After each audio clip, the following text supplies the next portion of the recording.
राजस्थान सरकार ने सभी कार्यरत कर्मचारियों और पेंशनर्स के लिए ये अनिवार्य कर दिया है कि दिनांक 31 अक्टूबर 2021 से पहले वे अपना और अपने परिवार के सदस्यों का रजिस्ट्रेशन आरजीएचएस की वेबसाइट पर, आरजीएचएस के पोर्टल पर पूर्ण करवा लें। तो आरजीएचएस पे कर्मचारियों का रजिस्ट्रेशन किस प्रकार से होगा, उसको ऑनलाइन समझने के लिए एक पीपीटी के द्वारा मैं आपको इस वीडियो में समझाऊंगा कि किस प्रकार से कर्मचारियों को अपना आरजीएचएस पे रजिस्ट्रेशन करना है। मैं हूं आपका दोस्त सैयद जाहिद हुसैन। आपका एक बार फिर से स्वागत करता हूं यूट्यूब चैनल SIPF टेक पर। तो आइए हम देखते हैं कि कर्मचारी आरजीएचएस पे अपना रजिस्ट्रेशन किस प्रकार से कर सकते हैं।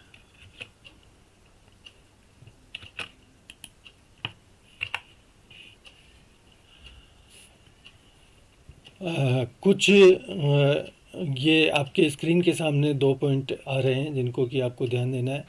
राजस्थान सरकार स्वास्थ्य योजना राज्य के समस्त पेंशनर्स, फैमिली पेंशनर के साथ ही दिनांक 1 जनवरी 2004 से पूर्व के राज्य कर्मचारियों पर अनिवार्य रूप से लागू है।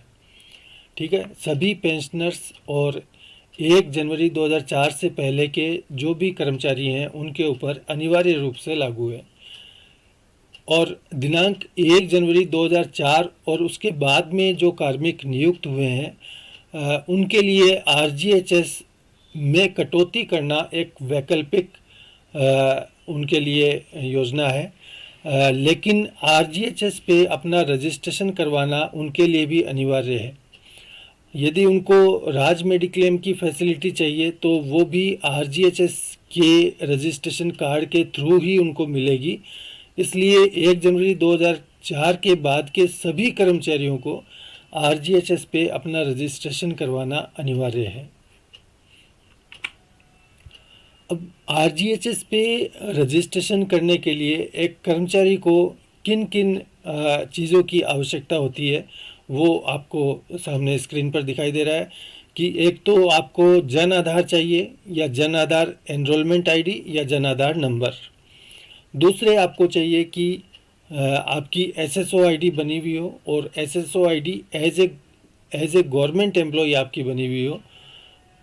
तीसरी आपकी एम्प्लॉई आईडी की आवश्यकता होगी क्योंकि आपको SSO ID as a government employee बनानी है तो वो एम्प्लॉई आईडी के थ्रू ही बनेगी।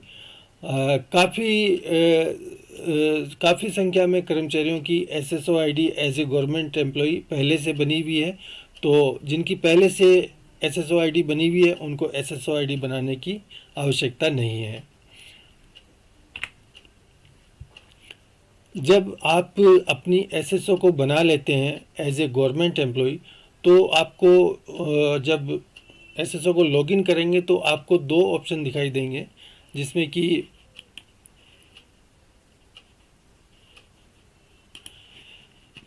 कि आपको एक ये दिखाई दे रहा है इस तरह का। ये क्या है, G2G इस पे लिखा हुआ मिलेगा, यानी गवर्नमेंट टू गवर्नमेंट, यानी जो गवर्नमेंट एम्प्लॉई हैं उनके लिए उनके सारे जो उनके लिए जो भी आइकॉन, जो भी उनके लिए पोर्टल अवेलेबल है वो G2G के अंदर अवेलेबल है। दूसरा आपको ये दिखेगा जो G2C यानी गवर्नमेंट टू सिटीज़न। तो ये पेंशनर्स के लिए वो सभी तरह के पेंशनर जिनकी की SSO ID as a government employee बनी हुई है उनको क्या करना है, G2C गवर्नमेंट टू सिटीज़न का अपना ये ऑप्शन खोलना है। इसके अंदर उनको आरजीएचएस का आइकन मिलेगा जिसमें कि उनको अपना रजिस्ट्रेशन करना है। जो सर्विंग गवर्नमेंट एम्प्लॉई हैं उनको G2G के अंदर जो आरजीएचएस का आइकन मिलेगा उसके अंदर अपना रजिस्ट्रेशन करना है। तो ये आपको ध्यान रखना है कि जो पेंशनर है उनको G2C के अंदर करना है अपना रजिस्ट्रेशन, और जो सर्विंग एम्प्लॉई है उनको G2G के अंदर RGHS खोलकर अपना रजिस्ट्रेशन करना है। जब आप रजिस्ट्रेशन करने जाएं तो उससे पहले आपको किन बातों का ध्यान रखना है उसके बारे में थोड़ा सा मैं यहाँ पे बताता हूँ। लाभार्थी जिसका पंजीयन किया जाना है की श्रेणी के अनुसार आश्रित परिवार के समस्त सदस्य जन आधार कार्ड में होने चाहिए। ठीक है, तो आप जब RGHS का रजिस्ट्रेशन करने जाएं उससे पहले आपके जन आधार कार्ड जो आपने बनाया है उसके अंदर आपके फैमिली मेम्बर जो कि आपके ऊपर डिपेंडेंट है तो उनका नाम जन आधार कार्ड में होना चाहिए, तभी वो RGHS के रजिस्ट्रेशन में अवेलेबल हो पाएगा। जन आधार कार्ड में अंकित निवास का पता अपडेटेड होना चाहिए। अब ये पता इसलिए अपडेटेड होना चाहिए क्योंकि RGHS जब आपके कार्ड जो है बनाकर भेजेगा तो आपके जन आधार के अंदर जो एड्रेस अवेलेबल होगा उस एड्रेस के ऊपर आपका कार्ड भेजा जाएगा, जिससे कि इसलिए ये एड्रेस बिल्कुल अपडेटेड होना चाहिए जिससे कि आपका कार्ड आपके घर पर ही पहुंचे, इधर उधर ना हो जाए। यदि कर्मचारी या पेंशनर के परिवार में पुत्र पुत्री दोनों में से कोई एक या दोनों भी राज्य कर्मचारी हैं तो इस स्थिति में पुत्र पुत्री का अलग जन आधार बनवाकर ही पंजीयन करेंगे। ठीक है, तो यहाँ से क्लियर हो रहा है कि कर्मचारी हो चाहे पेंशनर हो उसके कोई भी पुत्र या पुत्री अगर गवर्नमेंट जॉब में है तो वो उसका अलग से जन आधार कार्ड बनेगा और अलग से RGHS पे रजिस्ट्रेशन होगा। लेकिन यदि पति या पत्नी इनमें से एक पेंशनर है एक गवर्नमेंट जॉब में है या दोनों पेंशनर हैं या दोनों गवर्नमेंट जॉब में हैं तो पति या पत्नी का RGHS में रजिस्ट्रेशन एक ही जन आधार से होगा, एक ही जगह उनका रजिस्ट्रेशन होगा, दो जगह करने की ज़रूरत नहीं है। तो मतलब यहाँ से स्थिति क्लियर हो रही है कि पुत्र या पुत्री अगर कोई गवर्नमेंट जॉब में है तो उनका RGHS रजिस्ट्रेशन अलग होगा। अलग तभी हो सकता है जबकि उनका जन आधार का कार्ड अलग से बने। ठीक है, पति या पत्नी अगर पेंशनर या गवर्नमेंट एम्प्लॉई हैं या दोनों पेंशनर है या दोनों गवर्नमेंट एम्प्लॉई हैं तो उनका RGHS पे एक ही रजिस्ट्रेशन होगा, एक ही जगह रजिस्ट्रेशन होगा। तो वो रजिस्ट्रेशन तभी हो सकता है जबकि दोनों का एक ही जन आधार कार्ड में उनका नाम हो। अब आइए देखते हैं कि RGHS पे अपना रजिस्ट्रेशन कैसे करना है। तो सबसे पहले आप एम्प्लॉई को अपना SSO ID बना लेना है, SSO ID पे लॉगिन करना है। लॉगिन करने के बाद में आपको जो कर्मचारी के लिए जो सेवारत कर्मचारी हैं उनके लिए गवर्नमेंट टू गवर्नमेंट का ये बाय डिफ़ॉल्ट खुलेगा जिसमें कि आपको RGHS का आइकन दिखाई देगा। ये RGHS का आइकन है, इसको क्लिक करके इसको खोलेंगे। इसको खोल के यहाँ पर देखिए आपको दिख रहा है रजिस्टर एज सर्विंग एम्प्लॉई, तो इसको क्लिक करेंगे। इसको क्लिक करने पर इस प्रकार से जो आपकी स्क्रीन ओपन होगी। अब यहाँ पे आपके पास ये दो ऑप्शन है। यहाँ पे पूछ रहा है do you have Jan Aadhaar ID या जन आधार एनरोलमेंट ID। अगर आपके पास जन आधार ID या एनरोलमेंट ID है तो यस पे क्लिक करेंगे और वो जन आधार ID या एनरोलमेंट ID यहाँ पे फिल करेंगे इस स्थान पर, और फिल करने के बाद में कंटिन्यू करेंगे। जैसे ही कंटिन्यू पे क्लिक करेंगे जन आधार के अंदर जो भी आपकी फैमिली डिटेल है वो आपको यहाँ एक टेबल के रूप में दिखाई देगी। इस प्रकार से आपको जन आधार में आपका जो भी डेटा है वो RGHS की साइट पर दिखाई देगा। अब इसमें आपको क्या करना है, ये जो जन आधार से जो पूरी फैमिली की डिटेल आई है उनमें से कर्मचारी कौन है उसके आगे रेडियो बटन के ऊपर आपको टिक करना है। टिक करने के बाद में कंटिन्यू पे क्लिक करना है।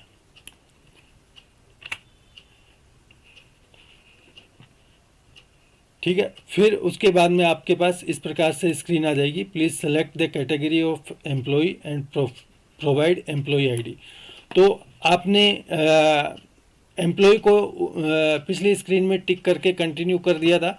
अब एम्प्लॉय का नाम दिखाई दे रहा है, इसके आगे ये ड्रॉप डाउन बॉक्स मिलेगा जिसमें कि आपको एम्प्लॉय की कैटेगरी सेलेक्ट करनी है। तो कैटेगरी कर्मचारी की उसका अपॉइंटमेंट बिफोर 2004 हो सकता है या आफ्टर 2004 हो सकता है, या कोई स्टेट ऑटोनोमस बॉडी का कर्मचारी हो सकता है। तो जिस प्रकार का भी कर्मचारी है वो आपको यहाँ से ड्रॉप डाउन से सेलेक्ट करना पड़ेगा। सेलेक्ट करने के बाद में आपको यहाँ पे एम्प्लॉय आईडी का फील्ड है, यहाँ पे एम्प्लॉय आईडी फिल करेंगे। एम्प्लॉय आईडी फिल करने के बाद में वेरीफाई पर क्लिक करेंगे। एम्प्लॉय आईडी वेरीफाई हो जाएगी तो ये आगे की स्क्रीन इस प्रकार से ये ओपन हो जाएगी। इस स्क्रीन में कुछ फील्ड्स हैं जिनको कि फिल करना है। अगर परिवार का कोई सदस्य, पत्नी या पति जो भी है, वो पेंशनर है या गवर्नमेंट एम्प्लॉय है तो उसके अकॉर्डिंग यहाँ पे ये उसको चेकबॉक्स को टिक करना है। अगर गवर्नमेंट एम्प्लॉय है तो यहाँ पे चेकबॉक्स को टिक करना है, और अगर पेंशनर है तो इस प्रकार से चेकबॉक्स को टिक करना है। चेकबॉक्स को जैसे ही टिक करेंगे, टिक करते ही ये एक पॉपअप के रूप में स्क्रीन ओपन हो जाएगी जिसमें कि आपको उस पर्टिकुलर, आपने अगर एज ए गवर्नमेंट एम्प्लॉय टिक किया है तो उसकी कैटेगरी और एम्प्लॉय आईडी वेरीफाई करने के लिए आ जाएगा। और यदि आपने एज ए पेंशनर टिक किया है तो आपको पेंशनर की कैटेगरी, उसका पीपीओ नंबर और डेट ऑफ रिटायरमेंट ये आपको फिल करने का ऑप्शन आ जाएगा। ये आपको फिल करना है। फिल करने के बाद वेरीफाई पर क्लिक करना है। तो इस प्रकार से यदि परिवार का कोई दूसरा सदस्य गवर्नमेंट एम्प्लॉय है या पेंशनर है तो उसकी डिटेल आपके आरजीएचएस के रजिस्ट्रेशन में साथ में इंक्लूड हो जाएगी। ठीक है, आप ये जन आधार से जो डेटा आया है, जो आरजीएचएस के लिए एलिजिबल आपके फैमिली मेम्बर है वो आपको सब दिखाई देंगे। उनके आप सारे फील्ड भर देंगे और आगे बढ़ेंगे। फिर आप जब आगे बढ़ेंगे, कंटिन्यू पे क्लिक करेंगे तो ये फाइनली आपके पास ये आरजीएचएस में आपकी कैटेगरी आ जाएगी। ये कैटेगरी आप जैसे सेलेक्ट करते हैं कि 1/1/2004 से पहले के सर्विंग एम्प्लॉई हैं या 1/1/2004 से बाद के सर्विंग एम्प्लॉई हैं, उस प्रकार से उसको सेलेक्ट करने के अनुसार ये यहाँ पे कैटेगरी दिखाई देगी। और आपके आरजीएचएस कार्ड में जो भी आरजीएचएस की फैमिली के अनुसार जो भी आपके एलिजिबल कैंडिडेट हैं उनके नाम आपको यहाँ पे दिखाई देंगे। फिर आपको क्या करना है कि ये चेकबॉक्स है, इस चेकबॉक्स को टिक करेंगे। टिक करते ही सबमिट का बटन आ जाएगा। सबमिट के बटन पे क्लिक करेंगे। करने के बाद आपका ये आरजीएचएस कार्ड रजिस्ट्रेशन कंप्लीट हो जाएगा और इस तरह से ये एक मैसेज आएगा, यू हैव सक्सेसफुली रजिस्टर्ड। आपको पता चलेगा कि आपका आरजीएचएस का रजिस्ट्रेशन सक्सेसफुली कंप्लीट हो गया है। अब आप वापस होम स्क्रीन पर आ जाएं तो यहाँ पर आपको एक ये दिखेगा, ई कार्ड डाउनलोड। इस पर आप क्लिक करके अपने आरजीएचएस के कार्ड को डाउनलोड कर सकते हैं। रजिस्ट्रेशन होने के तुरंत बाद आरजीएचएस का कार्ड डाउनलोड हो सकता है। वो इस प्रकार से आपको दिखेगा, जिसमें आरजीएचएस कार्ड नंबर दिखेगा, जन आधार आईडी दिखेगी, नाम वगैरह दिखेगा, और इस स्थान पर आप जो कर्मचारी है उसका फ़ोटो दिखाई देगा और नीचे उसके परिवार के सदस्यों के फ़ोटो और नाम और कंप्लीट डिटेल दिखाई देगी। यहाँ पे आपको ये ध्यान रखना है कि जैसे ही आप रजिस्ट्रेशन करते हैं तो आपका आरजीएचएस का कार्ड तैयार हो जाएगा, परंतु इसके अंदर फ़ोटो डिस्प्ले होने में कुछ समय लग रहा है। तो आप अगर 2-3 दिन रुक कर इसको प्रिंट करेंगे तब तक आपका यहाँ पे फ़ोटो भी डिस्प्ले होने लग जाएगा।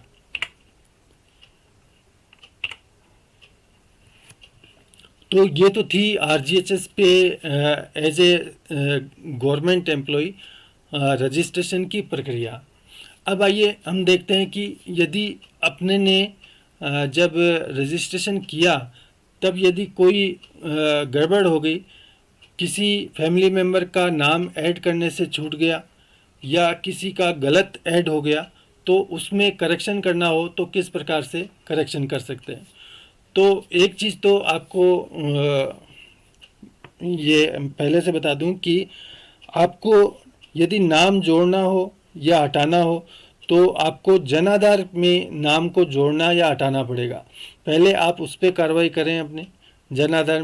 यदि किसी फैमिली मेम्बर का नाम जुड़वाना हो तो जन आधार के अंदर वो नाम होना ज़रूरी है, या किसी फैमिली मेम्बर के नाम और उसके डेटा में कुछ गलती रह गई हो तो उसको पहले जन आधार के ऊपर करेक्शन करवाना ज़रूरी है।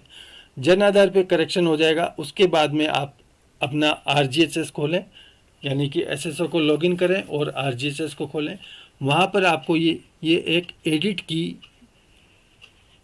टैब दिखाई देगी, जिसके थ्रू आप RGHS में जो चेंज करना चाहते हैं वो चेंज कर सकते हैं। एडिट पे आप जैसे क्लिक करेंगे तो इस प्रकार से आपको define family with respect to selected government employee, तो गवर्नमेंट एम्प्लॉय आपका पहले से ही उसमें सब रजिस्टर हुआ है, तो फैमिली मेम्बर के नेम आपको यहाँ पे दिखाई देंगे। इसमें जो भी करेक्शन करना है वो करेक्शन आपको जन आधार में जो आपने करेक्शन किए थे वो यहाँ पे रिफ्लेक्ट होंगे और उसको बस आपको कंटिन्यू करके सबमिट करना है। इस प्रकार से आपके RGHS के रजिस्ट्रेशन में यदि कोई गलती रह गई है तो वो सुधार किया जा सकता है। उम्मीद है ये वीडियो आपके लिए काफ़ी हेल्पफुल रहेगी। मिलते हैं अगली किसी वीडियो में। धन्यवाद।